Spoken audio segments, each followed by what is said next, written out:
Hello दोस्तों, आपका स्वागत है ऑल इन वन एजुकेशन अड्डा चैनल पे। और आज हम पढ़ेंगे मध्यकालीन भारत के कुछ महत्वपूर्ण तथ्य हैं, जैसे भारत पर अरबों के आक्रमण। इससे बार बार एग्जाम में प्रश्न पूछे जाते हैं दोस्तों। तो चलिए, जो हमारे एग्जाम से लेकर इम्पोर्टेंट क्वेश्चन है वो करते हैं। तो देखिए, मध्यकालीन भारत में हम पढ़ेंगे पहले भारत पर अरबों का आक्रमण।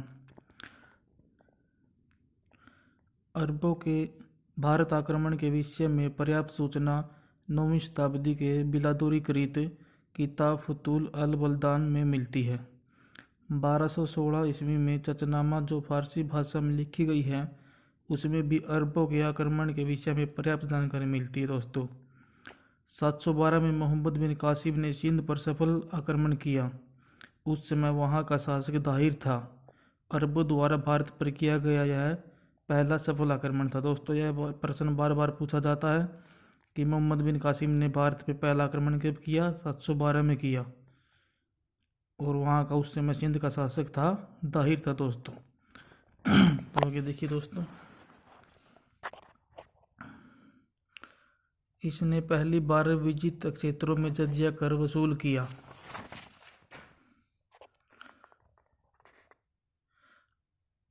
अरबों ने भारत जनजीवन को काफ़ी प्रभावित किया और स्वयं भी प्रभावित हुए। अरबों ने चिकित्सा, दर्शन शास्त्र, नक्षत्र विज्ञान, गणित और शासन प्रबंध की शिक्षा भारतीयों से ली। मंसूर के समय, जो 753 से 774 ईस्वी की बात है, में अरब विद्वान भारत से बगदाद अपने साथ 2 पुस्तकें ले गए। वे पुस्तकें हैं ब्रह्मपुत्र का ब्रह्म सिद्धांत तथा खंडखाद। पंचतंत्र का अनुवाद अरबी भाषा में कलीलावादिनमा ने नाम से हुआ, जिसका उल्लेख अलबरूनी ने किया था। अलबरूनी 11वीं शताब्दी में भारत आया था दोस्तों। ये जो अलबरूनी है, ये महमूद गजनवी के साथ ही भारत आया था। अल्पतगीन नामक तुर्क सरदार ने 1932 ईस्वी में गजनी साम्राज्य की स्थापना की, जिसकी राजधानी गजनी थी। अल्पतगीन ने गजनी में यामिनी वंश की स्थापना की। अल्पतगीन की मृत्यु के पश्चात उसका गुलाम व दामाद सुबुक्तगीन 1977 ईस्वी में गजनी की गद्दी पर बैठा। इसके द्वारा प्रथम तुर्क आक्रमण पंजाब में हिंदू शाही वंश का शासक जयपाल शासन कर रहा था। भारत पर अरबवासियों के आक्रमण का मुख्य उद्देश्य धन दौलत लूटना था तथा इस्लाम धर्म का प्रचार प्रसार करना था। अरबों ने सिंध में ऊँट पालन, खजूर की खेती तथा दिरहम नामक सिक्के का प्रचलन करवाया दोस्तों। अरबों ने सिंध में ऊँट पालन किया, खजूर की खेती की और दिरहम नामक सिक्के का प्रचलन करवाया। चचनामा के अनुसार 6वीं और 7वीं शताब्दी में सिंध देश की राजधानी अरोड़ थी दोस्तों, याद रखना। अब आता है महमूद गजनवी। तो देखो दोस्तों, गजनी के शासक सुबुतगीन के पुत्र महमूद गजनी का जन्म 1 नवंबर 971 ईस्वी में हुआ था। तो ये सुबुतगीन का पुत्र था दोस्तों, महमूद गजनी। महमूद गजनवी 27 वर्ष की उम्र में 998 ईस्वी में गद्दी पे बैठा था, गजनी की गद्दी पे बैठा था। सुबुतगीन के बाद महमूद गजनवी ने भारत पर 1000 से 1027 ईस्वी तक कुल 17 बार आक्रमण किया। महमूद गजनवी ने भारतीय आक्रमण का मुख्य उद्देश्य धन की प्राप्ति था दोस्तों। जब महमूद गजनवी जो आक्रमण करता था, वो सिर्फ धन के लिए करता था। उसका कोई यहाँ पे साम्राज्य विस्तार का कोई इरादा नहीं था। लेकिन जो आगे मोहम्मद गोरी आएगा, वो इससे बिल्कुल उलट होगा। वो यहाँ पे कब्जा कर लेगा, अपने साम्राज्य का विस्तार करेगा। आगे देखिए, बगदाद के खलीफा अल कादिर बिल्ला ने महमूद गजनी के पद को मान्यता प्रदान करते हुए उसे यमीन उद दौला तथा यमीन उल मिल्लाह की उपाधि दी। महमूद के दरबारी इतिहासकार उतबी के अनुसार उतबी ने उसके आक्रमणों को जिहाद माना है, जिसका मूल उद्देश्य इस्लाम का प्रसार और बुत परस्ती या मूर्ति पूजा को समाप्त करना था। महमूद ने अपनी सेना की कमान तिलक तथा सेवंदराय नामक हिंदुओं को सौंपी थी। महमूद के साथ भारत आने वाले विद्वानों में अलबरूनी, फिरदौसी, फरूकी और उतबी प्रमुख थे। अलबरूनी की पुस्तक किताब उल हिंद तत्कालीन इतिहास को जानने का प्रमुख स्रोत है। दोस्तों, ये प्रश्न भी कई बार आ चुका है कि किताब उल हिंद की रचना किसने की है, तो ये अलबरूनी की पुस्तक है। अलबरूनी ही पुराणों का अध्ययन करने वाला प्रथम मुस्लिम था। ये प्रश्न भी आ चुका है दोस्तों कि कौन पुराणों का अध्ययन करने वाला पहला मुस्लिम था, तो अलबरूनी था। महमूद गजनवी ने एक तरफ संस्कृत मुद्रालेख के साथ चांदी के सिक्के जारी किए। एक तरफ इसके सिक्कों पे संस्कृत में मुद्रालेख लिखे हुए थे। महमूद गजनी की 1030 ईस्वी में मृत्यु हो गई। सुल्तान की उपाधि धारण करने वाला प्रथम शासक महमूद गजनवी था। महमूद गजनी के 17 आक्रमण। दोस्तों, इनमें से प्रश्न बहुत बार आते हैं, तो देखिए। क्षेत्र, वर्ष और शासक। पंजाब का सीमांत क्षेत्र वर्ष 1000 ईस्वी में, और शासक जयपाल के साथ इसने युद्ध किया, आक्रमण किया यहाँ पे। पेशावर व हिंद 1001 ईस्वी, जयपाल हिंदू शाही के साथ।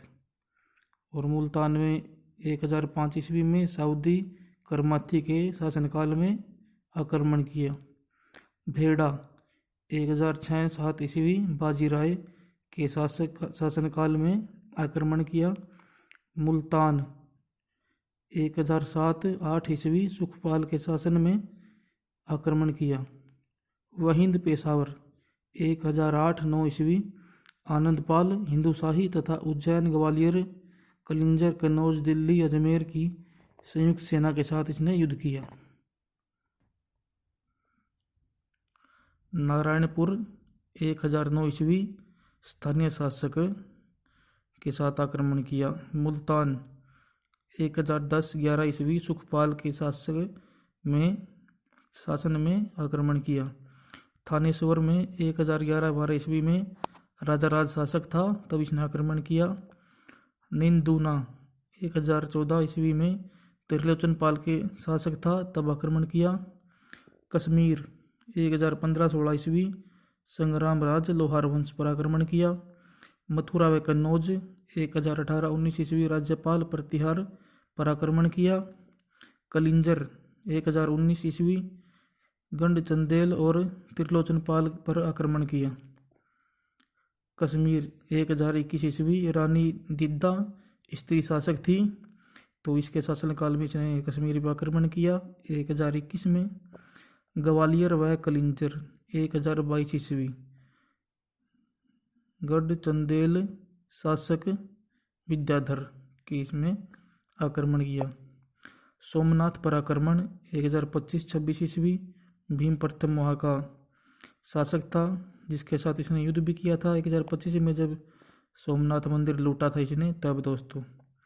और आखिरी में इसने 1027 में सिंध के जाटों के साथ आक्रमण किया था।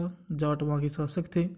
तो कई बार एग्जाम में ये प्रश्न आता है कि महमूद गजनवी का जो लास्ट आक्रमण था वो किसके खिलाफ था, तो सिंध के जाटों के खिलाफ था, और कब था, 1027 ईस्वी में। विद्याधर को महमूद गजनवी पराजित नहीं कर सका दोस्तों।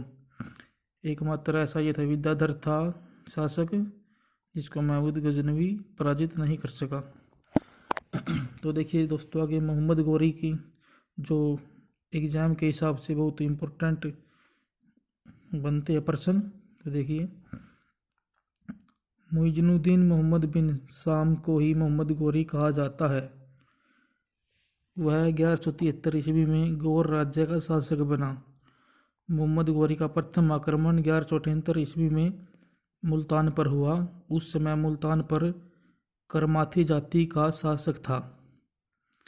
1178 ईस्वी में गोरी ने गुजरात पर आक्रमण किया। दोस्तों, ये जो ऊपर लिखा है मोहम्मद गोरी ने प्रथम आक्रमण 1878 में नहीं, 1175 में होगा मुल्तान पर। उस समय वहाँ के जो करमाथी जाति शासक थी, तो यहाँ पे ये 1175 में होगा। और आगे देखिए 1178 ईस्वी में गोरी ने गुजरात पर आक्रमण किया, किंतु भीम द्वितीय, जिसका दूसरा नाम मूलराज द्वितीय भी बोलते हैं इसको, ने उसे आबू पर्वत के पास पराजित किया था। भारत में यह मोहम्मद गौरी की पहली पराजय थी। तराइन के प्रथम युद्ध। 1191 ईस्वी में मोहम्मद गौरी को पृथ्वीराज चौहान ने परास्त किया था। तराइन के द्वितीय युद्ध 1192 ईस्वी में मोहम्मद गौरी ने पृथ्वीराज चौहान को परास्त किया था। चंदावर के युद्ध 1194 ईस्वी में मोहम्मद गौरी ने जयचंद को पराजित किया था। तो देखिए दोस्तों, 1191 में आया था ये, पृथ्वीराज चौहान के साथ युद्ध किया और हार गया, और पृथ्वीराज चौहान का साथ दिया था जयचंद ने। फिर पृथ्वीराज चौहान ने जयचंद की लड़की से शादी कर ली, जिससे जयचंद गुस्सा हो गया और उसने मोहम्मद गौरी को इनवाइट किया 1192 में युद्ध करने के लिए। और अब की बार जयचंद ने किसका साथ दिया? मोहम्मद गौरी का साथ दिया, और इसलिए दूसरी लड़ाई, जो तराइन की दूसरी लड़ाई थी 1192 में हुई, उसमें पृथ्वीराज चौहान हार गए। तराइन के प्रथम युद्ध में पृथ्वीराज चौहान का सेनापति सकंद था। मोहम्मद गौरी की मुख्य सफलता उसकी उत्तर भारत की विजय थी। वास्तव में भारत में तुर्की राज्य की नींव उसी ने डाली थी। 1206 ईस्वी में गौरी की मृत्यु के बाद कुतुबुद्दीन ऐबक ने भारत में नए वंश की नींव डाली थी, जिसे गुलाम वंश कहा गया था। मोहम्मद गौरी ने भारत में प्रथम इख्ता कुतुबुद्दीन ऐबक को 1203 से 4 ईस्वी में प्रदान किया था। मोहम्मद गौरी के सिक्कों पर एक और कलमा खुदा था और दूसरी ओर लक्ष्मी की आकृति अंकित रहती थी। दोस्तों, ये बात याद रखना मोहम्मद गौरी के सिक्कों के बारे में। मोहम्मद गौरी, जिसने बंगाल एवं बिहार पर विजय प्राप्त करने के लिए अपने गुलाम व सेनापति बख्तियार खिलजी को भेजा। दोस्तों, इसने नालंदा विश्वविद्यालय को जलाया था, और विक्रमशिला थी जो, उसको। बख्तियार खिलजी ने बिहार विजय के दौरान नालंदा एवं विक्रमशिला विश्वविद्यालय नष्ट कर दिया। 1204-5 में बख्तियार खिलजी द्वारा बंगाल पर आक्रमण के दौरान लक्ष्मण सेन वहाँ का शासक था। अचानक आक्रमण से भयभीत होकर लक्ष्मण सेन बिना युद्ध किए ही भाग गया। फलस्वरूप बख्तियार खिलजी ने बंगाल व बिहार पर